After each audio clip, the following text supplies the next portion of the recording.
Trust me, there are a lot of visas available for immigrants. The popular one is the health and care work visa, by which you can come to the United Kingdom to work as either a care assistant, a nurse, or any other healthcare workers. But that is not the only visa available, though it's one of the popular visas. But in today's video, you'll be shocked. There are a lot.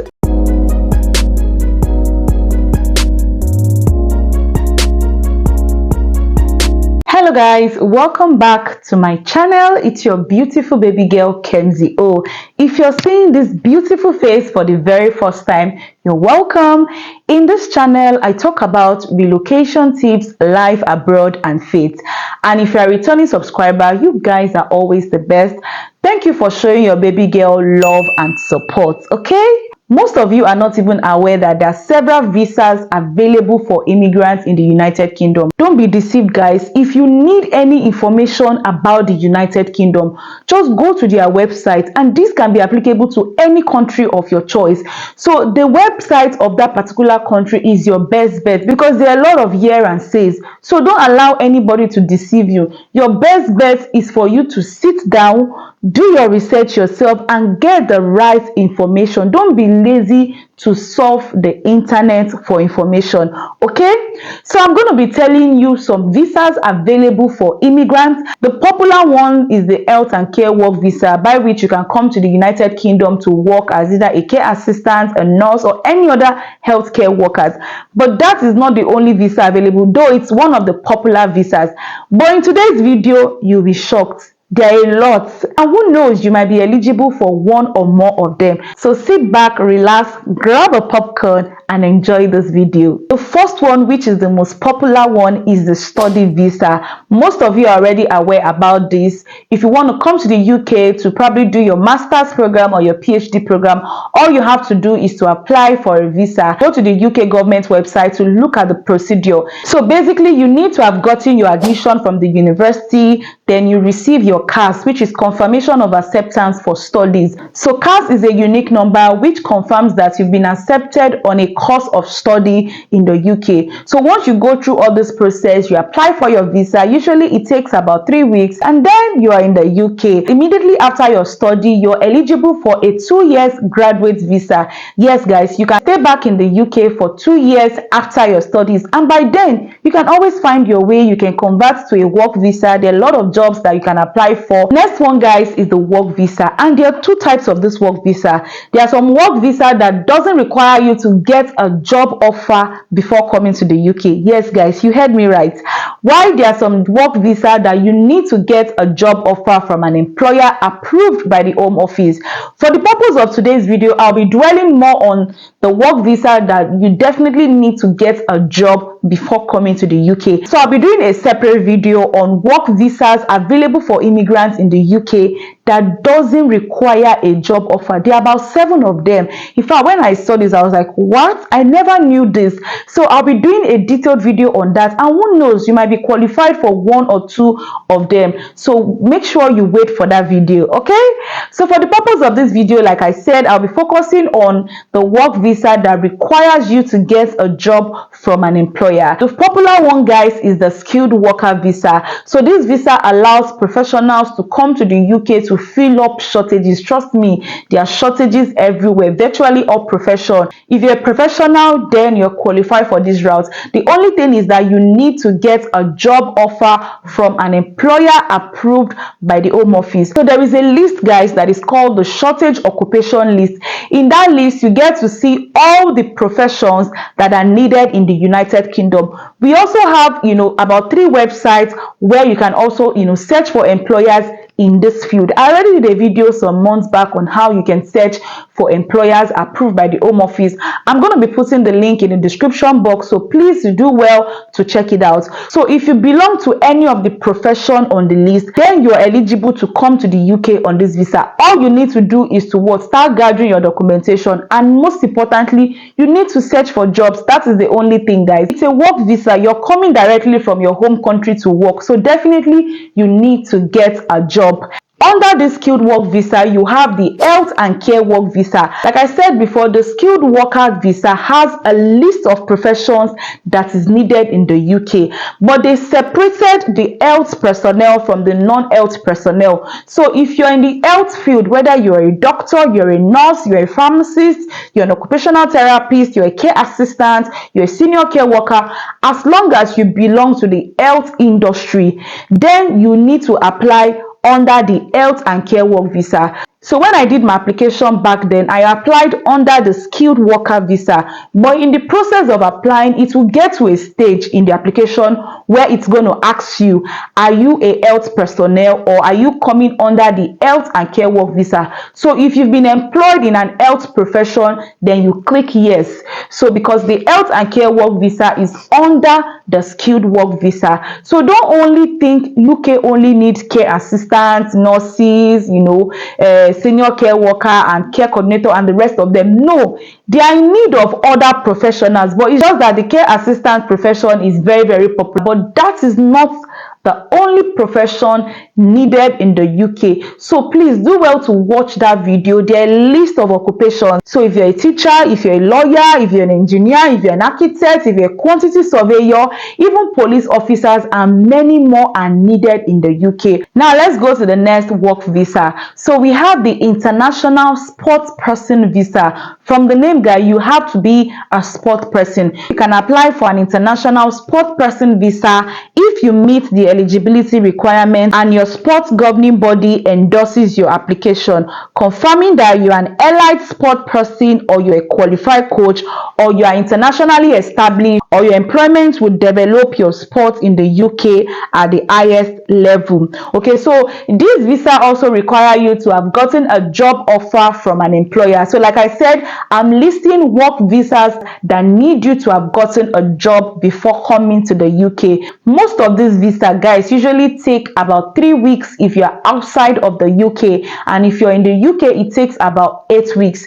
Okay, except you're applying for a priority visa. All right, the cost associated with all this visa type is definitely on the government website. So government website is your best bet. The next visa, guys, is the Minister of Religion visa. So basically, you need to be offered a job in the faith community, whether you're a pastor, you're an imam, or you're an atheist, whatever you believe in. As long as you've gotten a job within your faith community, then you're eligible for this visa category, and you can be sponsored for up to 5 years.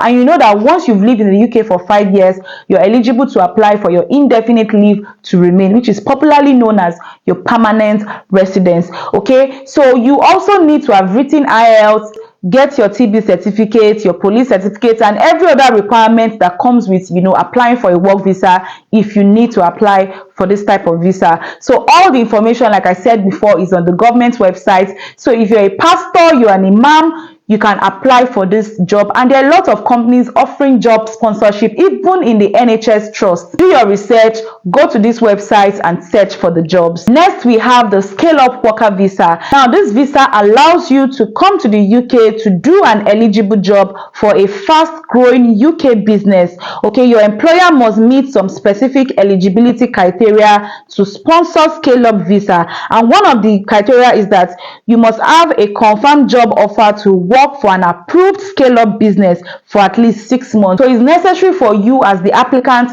to search for approved Scaleup business in the UK if you want to come through this visa category. Okay, then definitely you need to have a certificate of sponsorship, which is COS, because that is what you're going to use to apply for your visa. You need to write your IELTS, you need to be able to do your TB test, your police certificate, and the same requirements for a work visa. So once you get all these requirements, you can apply for your visa, and within 3 weeks you're going to get a response. So the next visa is actually available for people from the EU, from Switzerland, from Norway, from Iceland. So it's called the Frontier Work Permit. So you need a Frontier Work Permit if you want to work in the UK but live in another country, and you may be eligible from the countries I listed before, live outside the UK, and you began working in the UK by 31st December 2020. So this permit allows you to enter the UK as a frontier worker.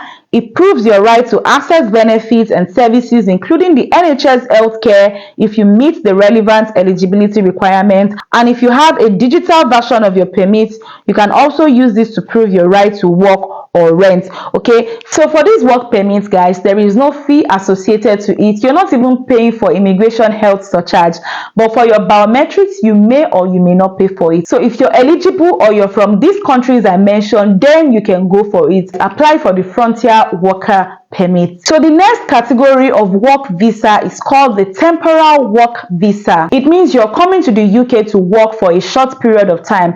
I think there are about 7 of them, but I'm going to mention a few. The first one is the Charity Worker Visa. From the name, you're coming to work in a charity organization. You might not likely be paid a particular salary, but definitely you're going to get a stipend, at least something that can help with your feeding and accommodation, basically. All right, you can do this for up to 12 months, or you can even extend your visa if you want to. The next one is the Religious Workers Visa. Now, unlike the Minister of Religion Worker Visa, where you have to be a pastor or imam or a religious leader, for the Religious Worker Visa, you don't need to be a pastor, you don't need to be an imam, you don't need to be, a religious leader. So basically, you're doing a religious work in a non-pastoral role. You might be working in a church, let's say as an IT personnel. Okay, you're not necessarily the pastor or the religious leader, although you're working in a religious organization, but in a non-pastoral role or in a non-religious order.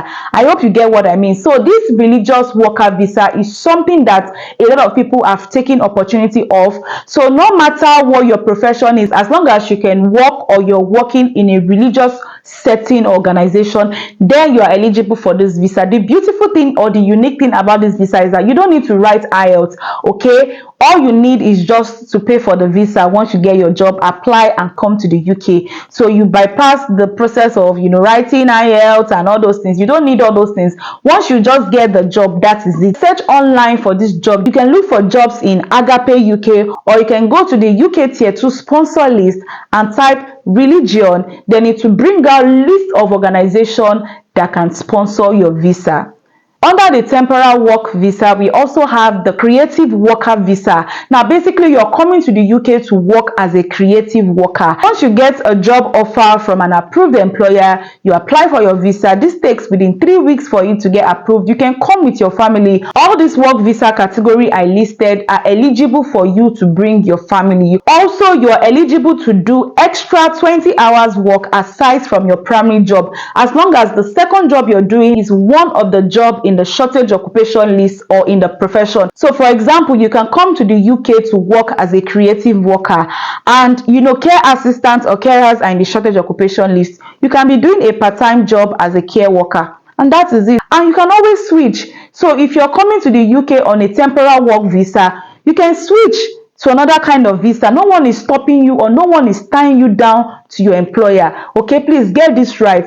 So the last temporal visa I'm going to be talking about is the seasonal worker visa. So basically, you're coming to the UK to work probably in the horticulture, or you're working in the poultry, and this is usually about 6 months. So like I said, it's temporal work visa. And one thing about the seasonal work visa is that, guys, take note, you cannot bring your family members, so please take note of it. So that's the only one I saw, that you can't bring your family alongside with you, and you can't take up a second job that is not similar to what you're being sponsored to do. Okay, so if you want to take a second job, for example, it has to be either in the horticulture industry or in the poultry industry. So if it's something you want to do, then please go ahead, look for a job in that category. You still need to get a job from an employer approved by the Home Office. You still need to go through the normal process of applying for your visa and waiting for a decision. So lastly, I'm going to be talking about a visa called the Innovator Founders Visa. Yes, you're basically starting a business. So I'm going to be reading it out from the government website. So it says that you can apply for an Innovator Founder Visa if you want to set up and run an innovative business in the UK, and it must be something that is different from anything else on the market. Your business or business idea has been endorsed by an approved body, also known as an endorsing body. So you can always click the link, to check out the list of endorsing body for this category. Okay, and you need to meet other eligibility requirements, which is basically your English requirements. You must be at least 18 years old, and you must be able to prove that you have enough personal saving to support yourself while you are in the UK. All right, so and you can stay for up to 3 years if you want to come under the innovator work visa. Okay, and you can always extend your visa, and once you are 5 years in the UK, you're automatically eligible for the indefinite leave to remain, which is popularly known as permanent residency. I hope you've gotten value from this video. You have a better understanding on all the visas or most of the visas available for immigrants. So please give this video a thumb up, comment. You know I always reply to your comments, guys, because you are my family. Okay, please share this video to everyone around you, turn on your notification bell, subscribe. All right, and don't forget to join my Telegram group. You can follow me on all social media platforms: Instagram, Facebook, TikTok. I am there for you. If you want to talk to me one-on-one, you can go to the link in the description box to book a one-on-one consultation with me. If you want a CV review, and every other services I offer are in the description box. And guys, I'm going to see you in my next video. Bye.